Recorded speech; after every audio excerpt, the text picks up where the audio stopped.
En la secuencia anterior les había mostrado en la pantalla de mi celular, de gama ultra baja por cierto, la cual se puede ver en la presentación, el campo de velocidades en un cilindro que rueda sin deslizar a lo largo de una superficie horizontal. Y lo que les dije que iba a hacer es que íbamos a analizar estas velocidades mostradas aquí respecto a vectores de posición trazados desde la superficie de contacto del cilindro con la superficie horizontal. ¿Por qué hago ello? Porque si tú puedes notar aquí, en el movimiento puramente traslacional, la superficie de contacto tiene una rapidez omega por r. Pero en el movimiento puramente traslacional, podemos ver pues que la rapidez que poseen en este caso está dirigida hacia la izquierda en sentido contrario al que tienen el movimiento puramente traslacional. Y como el movimiento en general podemos analizarlo como una composición de estos dos movimientos, la suma de dos vectores con módulos iguales pero en sentidos contrarios nos da un valor de cero. Por lo tanto, la superficie en contacto del cilindro con la plana horizontal es un punto que tiene una rapidez cero. Y esto particularmente nos llama la atención, ¿no? Así que a partir de ese punto vamos a trazar vectores posición hacia los puntos a los cuales hemos calculado el vector velocidad. Por ejemplo, para este caso, mira, este sería un triángulo rectángulo, ¿no? Donde los catetos tienen una longitud igual al radio del cilindro. Entonces este vector posición sería igual a la hipotenusa de este triángulo rectángulo, cuyo valor sería igual a raíz de 2r, donde r es el radio del cilindro. Este valor de aquí sería igual al radio del cilindro, y análogamente en este triángulo rectángulo calculamos que la longitud de este vector posición dibujado en negro tiene una longitud de raíz de 2 multiplicado por r, donde r es el radio del cilindro. Bueno, para uniformizar constantes, este valor va a ser R mayúscula, el radio del cilindro. Lo había denotado por R minúscula, pero digamos que es R mayúscula, ¿no? La grande. Entonces, mira, Julio, ¿qué pasa si dividimos el módulo de la velocidad entre la distancia desde este punto al radio de giro? Tendríamos raíz de 2 omega por R dividido entre esa distancia, que es igual a raíz de 2R. Este valor nos sale omega. Si tú realizas el mismo cálculo para este punto que está acá y para el centro de masa del cilindro, vas a notar que en todos los casos te sale la misma respuesta, omega. Incluso para el punto que se encuentra en la parte superior, mira. La distancia de este punto en la parte superior hacia la zona de contacto tiene una longitud 2r, que es dos veces el radio del cilindro. Y si divides el valor de la rapidez entre esa distancia, te vuelve a salir, mira, el valor de omega. ¿Qué te quiero decir con esto, Julio?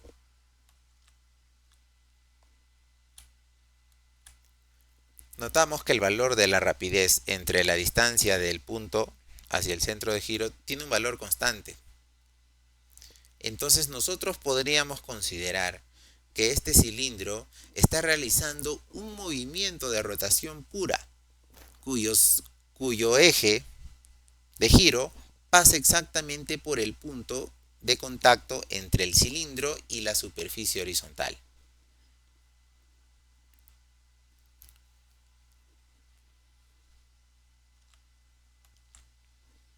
Entonces, si la rotación pura concentro en este punto, podemos hallar la rapidez con la que se mueve cualquier punto del sólido. Simplemente para este punto, por ejemplo, trazamos el vector posición y la rapidez tendrá esta forma, la cual es perpendicular a la línea que une dicho punto con el eje de giro, porque esa es una característica particular de un movimiento de rotación pura. El vector velocidad es perpendicular al vector posición, donde el vector posición parte desde el eje de giro. Entonces, si tú tienes un sólido al cual conoces en puntos determinados sus vectores velocidad, podrías hallar el punto que se considera como el lugar en donde pasa el eje de rotación de dicho sólido. y se puede analizar ese sólido como si el sólido solamente rotara. Por ejemplo, en este caso, tienes este sólido y has denotado dos puntos del sólido como A y como B. Podemos observar aquí que los vectores velocidad tienen direcciones distintas. Esto nos dice que el sólido está trasladándose y rotando a la vez.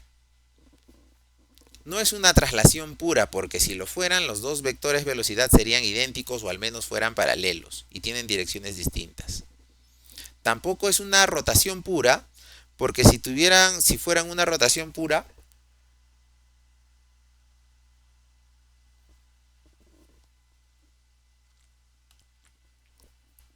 porque el sólido realmente se está trasladando. Pero si nosotros trasladamos las perpendiculares de las velocidades y llamamos al punto C como aquel punto en el que las dos perpendiculares se cortan, podemos considerar que el sólido realiza solamente una rotación alrededor del punto C. Y teniendo esto en mente, podemos calcular los módulos de estas velocidades en el punto A y en el punto B, ¿no? Por ejemplo, si esta longitud desde el punto C hasta el punto B tiene una distancia r sub b y consideramos que el sólido está rotando con una rapidez angular omega, el valor de la velocidad de b sería igual al valor de omega por r sub b. Análogamente, para el punto A, la distancia desde el punto C hasta el punto A lo vamos a denotar como r sub a. Entonces, el módulo de la velocidad de A sería igual al producto de la rapidez angular omega multiplicada por la distancia desde el punto A hasta el centro de rotación. Se dice que este centro de rotación es instantáneo porque el punto C se encuentra ubicado en esa posición solamente en el instante en el que se tomó la foto.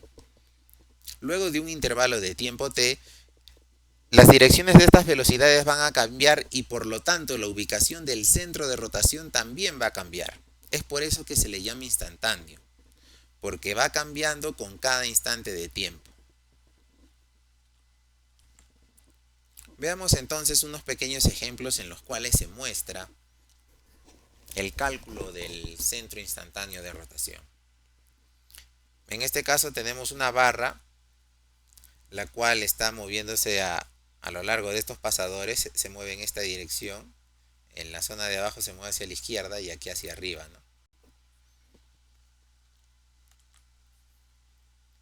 Entonces acá vamos a decir que tiene una velocidad A dirigida hacia la izquierda, velocidad A, y acá digamos que tiene una velocidad B dirigida hacia arriba. Entonces, de la teoría que hemos mencionado anteriormente, existe un punto en este instante a partir del cual se puede deducir que si ubicamos un observador en ese punto, este observador notaría que la barra realiza un movimiento de rotación pura. ¿Y cómo encontramos este punto donde se encuentra sentado el observador que analiza el movimiento? Simplemente trazando perpendiculares a las velocidades. Entonces decimos que este punto de corte es el centro instantáneo de rotación. El punto en el que un observador que se encontraría en ese instante notaría un movimiento de rotación pura y no de traslación.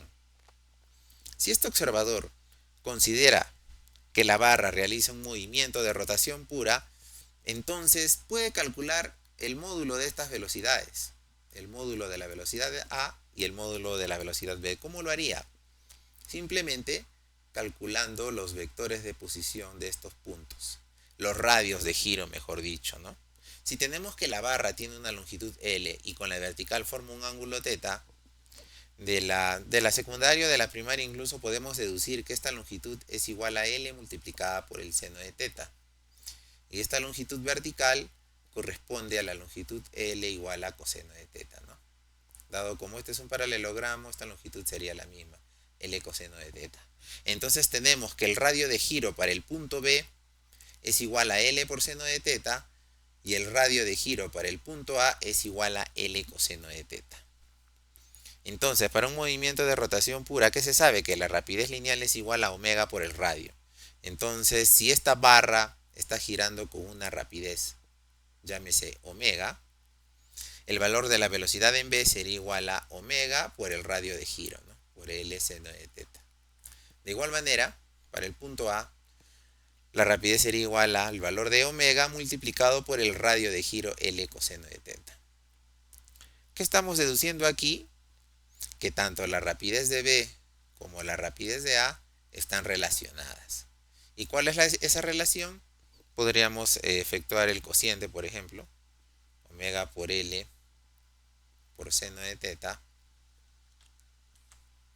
encontrando así que la velocidad de B dividido entre el módulo de la velocidad igual en la velocidad de A sería igual a la tangente del ángulo teta. En el siguiente caso tenemos estas superficies, las cuales son rugosas, las cuales permiten que estos pequeños cilindros rueden sin deslizar. Y de manera similar al caso anterior, ¿no? Tenemos los vectores velocidades.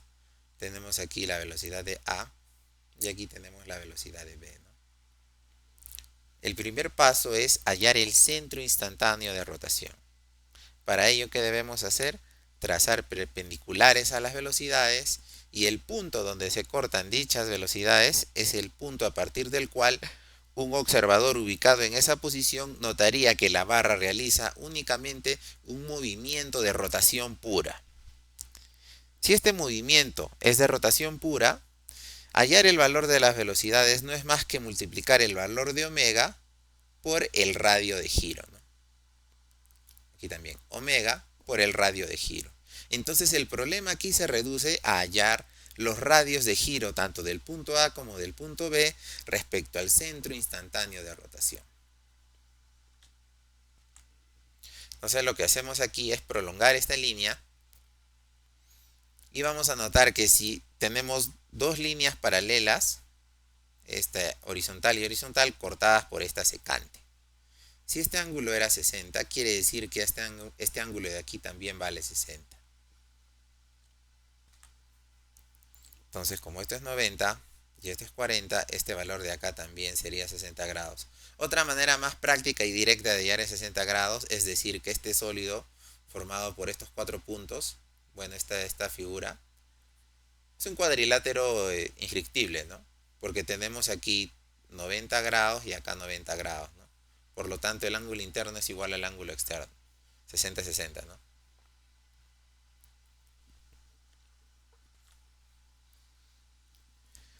Como tenemos aquí una línea horizontal que con la vertical formaría 90 grados y este 60, este ángulo sería 30 grados. También aquí en este triángulo rectángulo, si este ángulo es 20, este ángulo de acá sería 70, ¿no? ¿Y para qué hacemos eso, Julio? Lo que estamos haciendo es concentrarnos en el triángulo ABI, porque aquí tenemos todos los ángulos internos. Este ángulo de acá vale 50, porque es la suma de este angulito 20 en negro más este 30 de azul, ¿no? 50, 60 y 70 grados. ¿Por qué? Porque tenemos la longitud de la barra, que es igual a 0.75 metros, ¿no? Por facilidad vamos a llamarle L, ¿no?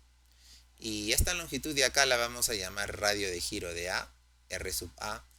Y aquí vamos a llamarle radio de giro de B, R sub B. Entonces en el problema nosotros necesitamos calcular los radios de giro porque el valor de la velocidad es igual a omega multiplicado por el radio de giro. Y estos radios de giros salen de la geometría del problema. Por ejemplo, en el triángulo A y B podemos aplicar la muy conocida ley de senos para encontrar estos valores incógnitas. Por ejemplo, el radio de giro de A es al ángulo que lo mira, 50 grados, seno de 50, como el lado L es igual al ángulo que lo mira, ¿no? Seno de 60. Aquí estamos aplicando la ley de senos, de manera que el radio de A se puede obtener a partir de los otros datos, ¿no? Una longitud de barra conocida, el seno de 60 y el seno de 50 que se puede obtener por calculadora. Análogamente, la longitud de la barra entre el seno de 60 es numéricamente igual al radio de giro de B dividido entre el ángulo que lo mira, ¿no? 70 grados. Bueno, el seno es 70, ¿no? Entonces, de esta relación L entre seno de 60 igual a radio de B entre seno de 70, podemos hallar cuánto sería el radio de giro del punto B, ya que se conoce la longitud de la barra y las razones trigonométricas de estos ángulos conocidos. Entonces, teniendo el radio de A y el radio de B, simplemente reemplazamos sus valores aquí y obtenemos tanto la velocidad de A como la velocidad de B. Y así se resuelven este tipo de problemas de cinemática de sólido rígido utilizando el método de centro instantáneo de rotación. Thanks for watching.